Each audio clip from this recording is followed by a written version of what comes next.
I think that there is a viable chance that the person or entity who is actually commanding the Titans is Elune.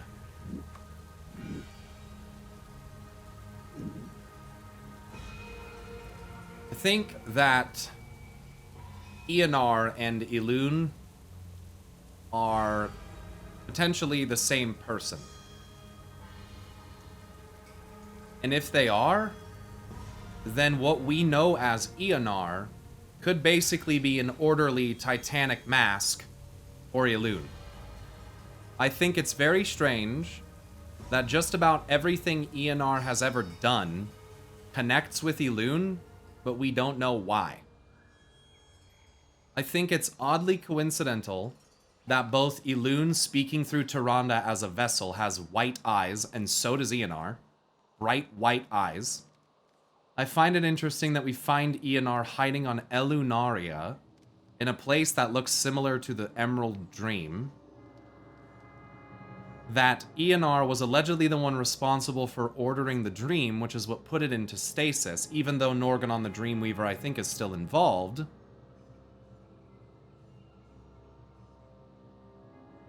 Elune has the power to cleanse away the nightmare and return it to the dream. Seen it done. She has the power to grab Ysera and pull her into the Shadowlands. She has the power to command the stars. Think about that. That's like one of Elune's tropes. She has command over stars.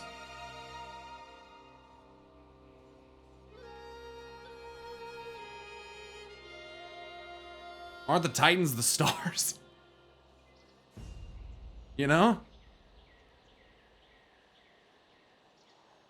A bit powerful, commanding stars.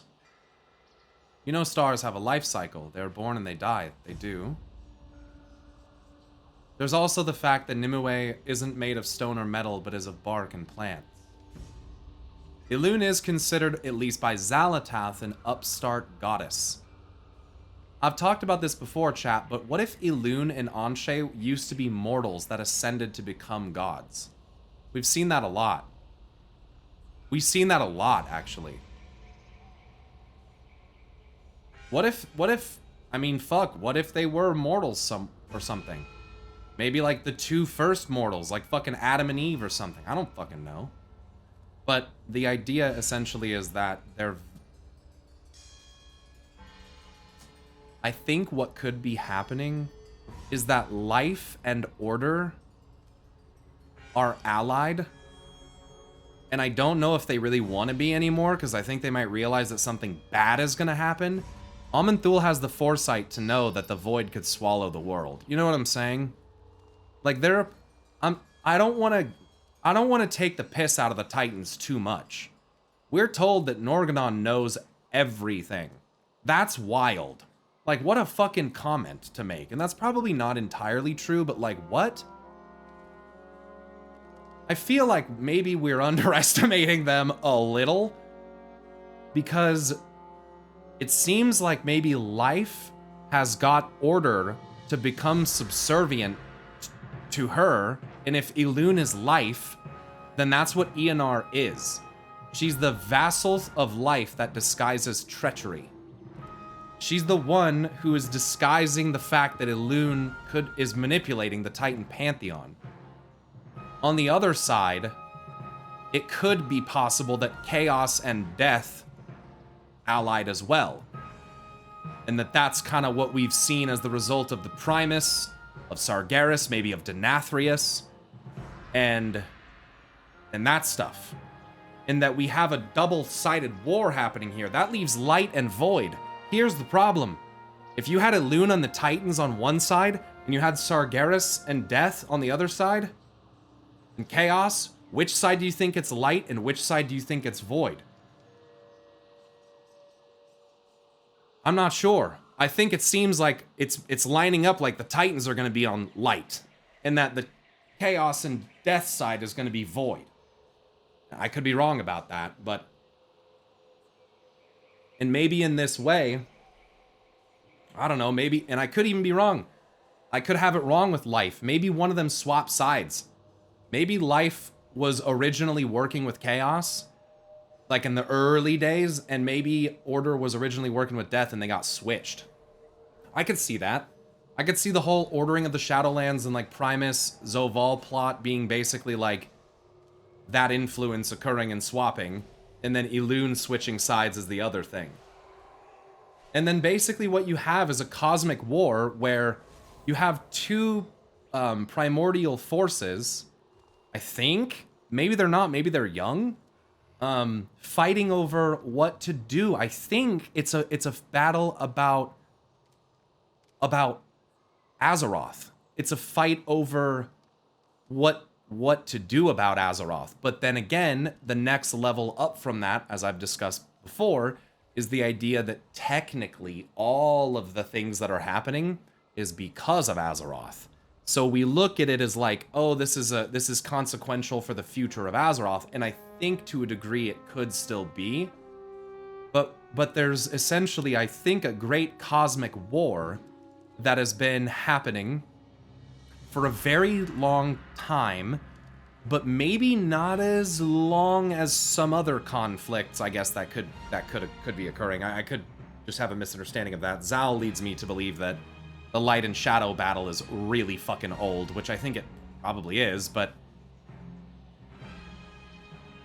the point is that there's gonna have to be some unification, I think, but it can't be forceful. You can't bind things to your servitude, into your will, and then call it unity. That's not what that is. That's just servitude. That's slavery. So what needs to happen is they have to actually agree. Think about this. If Eonar is the fucking avatar of Elune, and Elune and Sargeras is Anshe, that means they're both now on the seat of the Pantheon, among the beings of order.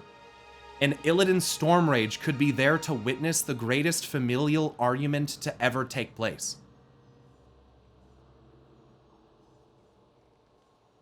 Like, brother and sister are gonna go at it, and I don't know how that's gonna go, because the mounting tension between light and darkness can cause fucking disasters, apparently. So I'm concerned, I don't know, if these two get in a fight, they might catch fire, they might supernova, they might cause a rift in time and space. I don't know what could happen if they don't figure out their differences.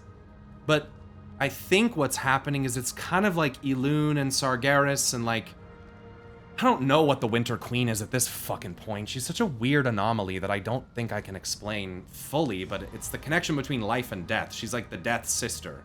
So the four-person family thing still fits, and maybe the one I've been missing is Azeroth thinking that Eonar is her. But anyway, doesn't Elune glow/burn red when she's very angry? I think that's supposed to be the case. That's what I remember reading in the Embrace. It's also, I think, when she goes near Anshe. Like, when she goes near to Anshe, you guys just have to, I'm gonna have to let you guys just listen to the recording of me reading the fucking book at some point, because I think that you guys just need to hear it. I needed to get this video out a month ago, and I just haven't done it. The Anshe and Musha video is so important. If you guys can just hear word for word the way that Anshe is described in this book, I just think it's so uncanny. There's no way that it's not talking about Sargeras. There's just no way. Especially after seeing that he's not Fel, he's not Shadowflame. There's no way it's not talking about him. It talks about Anshe. It says he's massive, first of all, and that he's on fire, and that he has the power of radiance and rebirth, and the power of literally life, and also the power to fucking make changes to the elements and stuff. He wields fire specifically, and is friends with the mountains. The stars regard him as very arrogant, and such so because he loves himself so much that he doesn't need a family. So he's isolative too, which is another well-known trait of Sargeras, and something that is also referenced in the Troll Heritage questline, which is part of why I'm freaking out playing that Troll questline, because in my mind, I'm seeing the Anshe and Musha story at a smaller level. And I'm like, what the fuck is going on? And so I think it's a story about accepting death. I think their mom is fucking dying, and I think that it's a story about accepting death. Sargeras, I think, was able to accept it, or maybe he wasn't.